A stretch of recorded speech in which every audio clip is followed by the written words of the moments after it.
precautions and bleeding precautions. Here's what you notice. We gave you those precautions already in the Oh My God packet. Here, we mirror your hematology packet and talk about these diseases. Now, I want to give you information about the spleen. So certain things that I go over today in this packet, I'm gonna teach. So you need to take some notes on the spleen. Do you see under neutropenic precautions, you have the word spleen? Does everybody see that? Yeah. Note to self, you should not break apart your packets. They become very confusing then. If you lose one page, you're screwed. Not every packet is even numbered. So I tell you, if you do nothing, keep your pink packets stapled. Don't break them apart. And you might even see, let me demonstrate to you really quickly. Behind this table are all my binders. This is just diabetes. I have 16 for every sister. In all of my binders, my materials are kept very neatly in plastics. That's what you need. Don't break pages apart. Keep the whole packet in the plastic, and then you tell your friend, let's go study diabetes, right? Let's go study whatever is in here. So this one would be diabetes. Come on, let's go study this today. You just take the whole packet instead of the big binder, the stuff falling out. No, let's go study diabetes together. Okay, take the whole packet out, okay? So you don't wanna, you don't wanna do that. You wanna keep everything in a plastic. You go buy those, they're very good. And they last forever, so that kind of thing. Now, so if you're on your page 2, you see the word spleen next to neutropenic precautions. Let me give you a little heads up on it because I'm almost positive no one's ever told you about a spleen. So here's the way this goes. The spleen is very little talked about, usually ignored part of the body. You have to know for your test, it is in the left upper quadrant. So LUQ, right? LUQ. It's like a little up under the tummy, huh?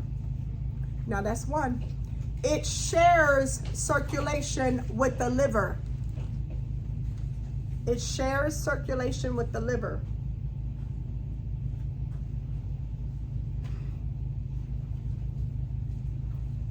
It is considered the garbage can for dead red blood cells.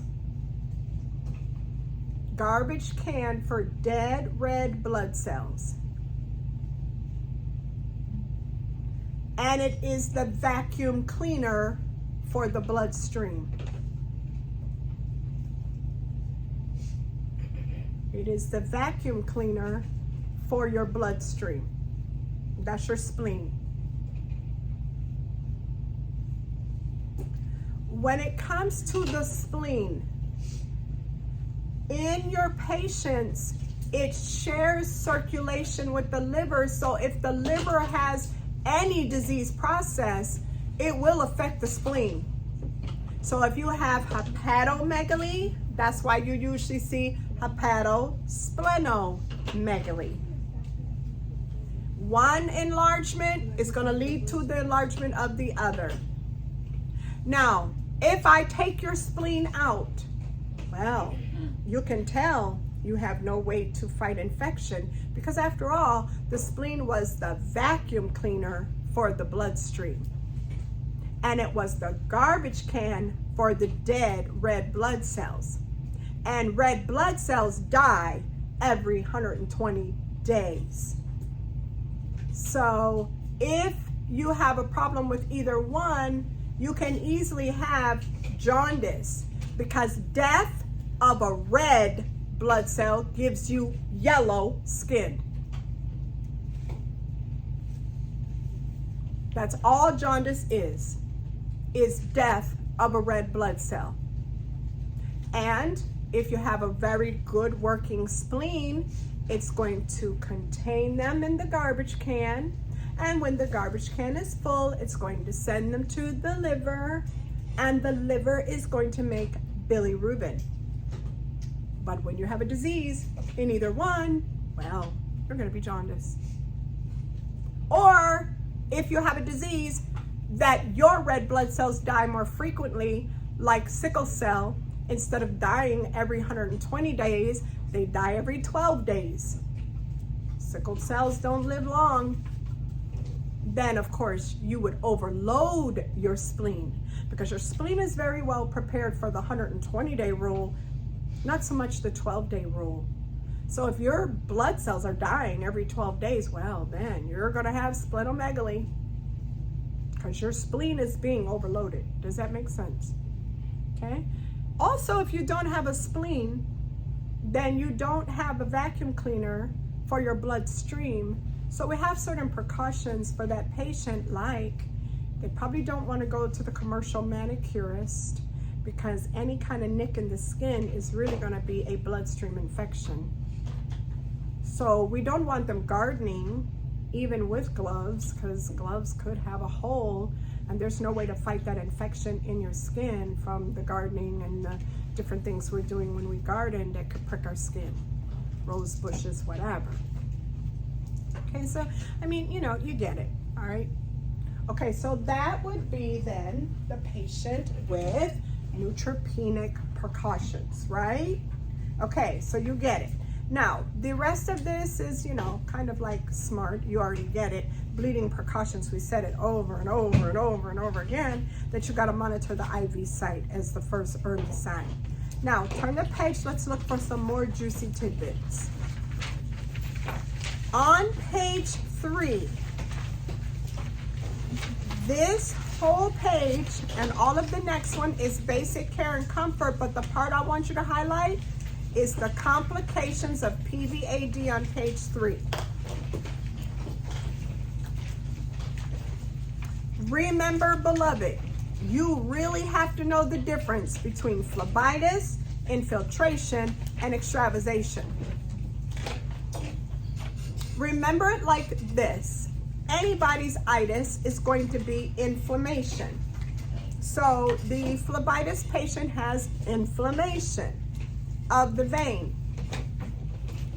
The problem is you have to know not only what it is, but also how to prevent it, okay? So you get selectals on how to prevent it, you get selectals on what it is.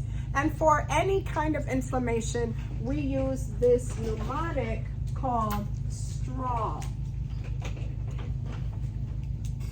And that's anybody's inflammation. What's the S? Swelling. What's the T? Tenderness. What's the R? Redness. What's the W? Warm. And then you have this little A.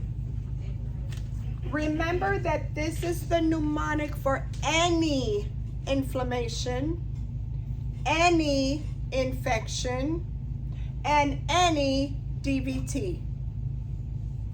The A, if it's a DVT, would be anticoagulant.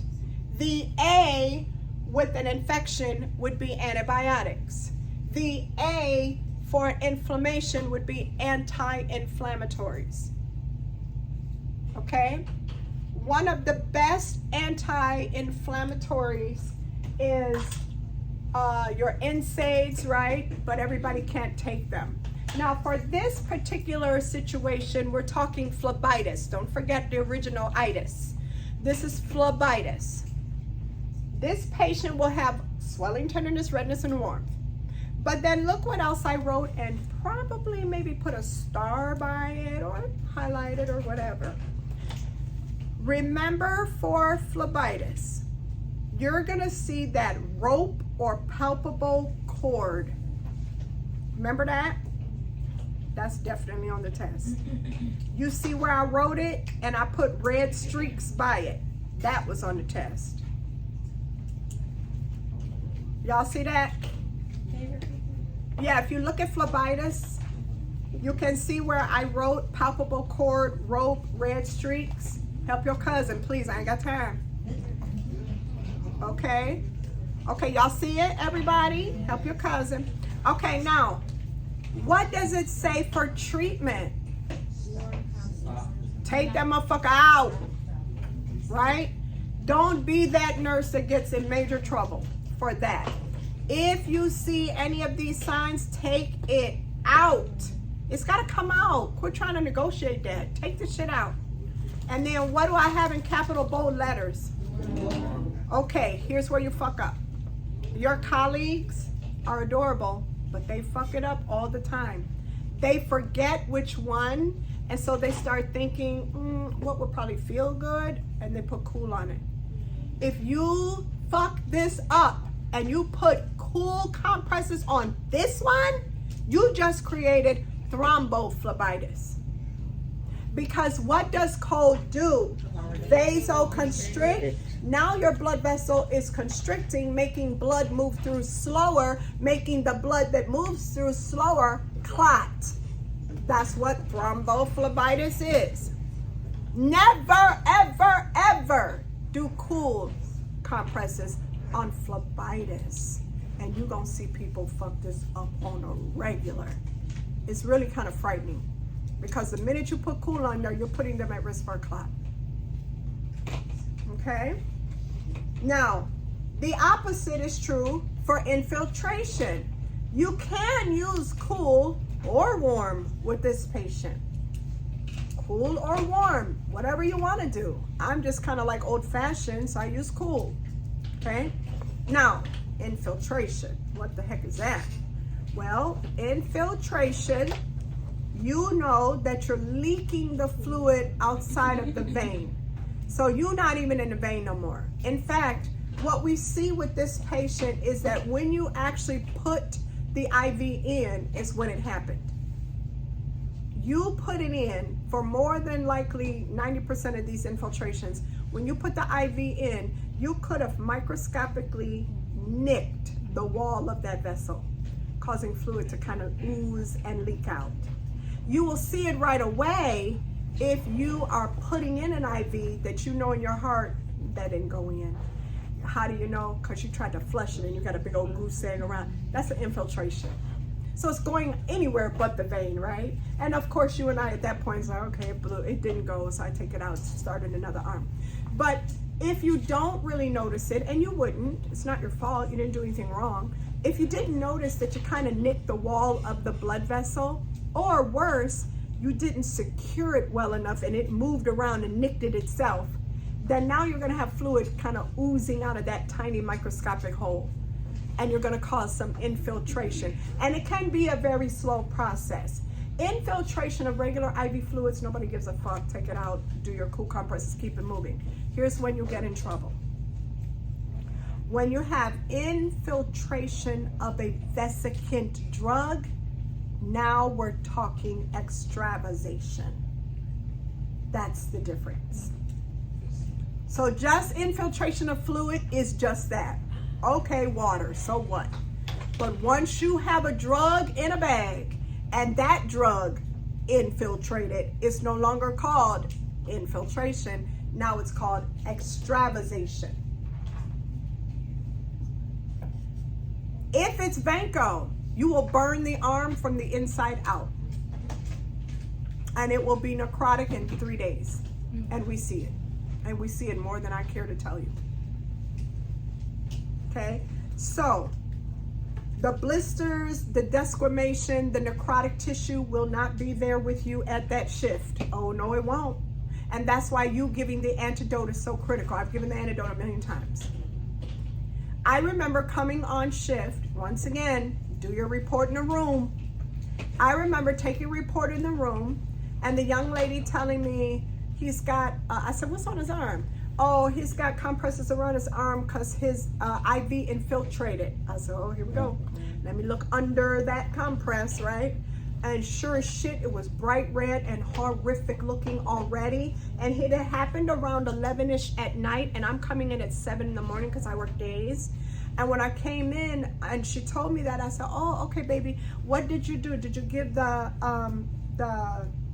antidote? Because it was Vanco. Did you give the antidote? She goes, he wouldn't order it. And she's not lying. He wouldn't order it. When they order it, they have to track it and all the stuff that requires a doctor to do a little extra work, and they can't order it unless they come to bedside and look at it. So he gonna come to bedside and look at it and say it's nothing. Bullshit. I wrote that up. That was a SIRS. That was an incident report. Because sure as shit, the worst thing that could happen did. That arm began its blistering already in that whole time frame since I came on. And when I came on, it was bright red. By the time, and I gave the antidote, but it's so late now, it's like, yeah, right. But the antidote should have been given before you even took the IV out. In fact, the antidote should have been given through that infiltrated IV, so it can hit all the areas where the medicine went. But none of that was true, right? The IV had been gone, taken out, and now I'm doing my little clock with the antidote. And let me just make sure you know the clock.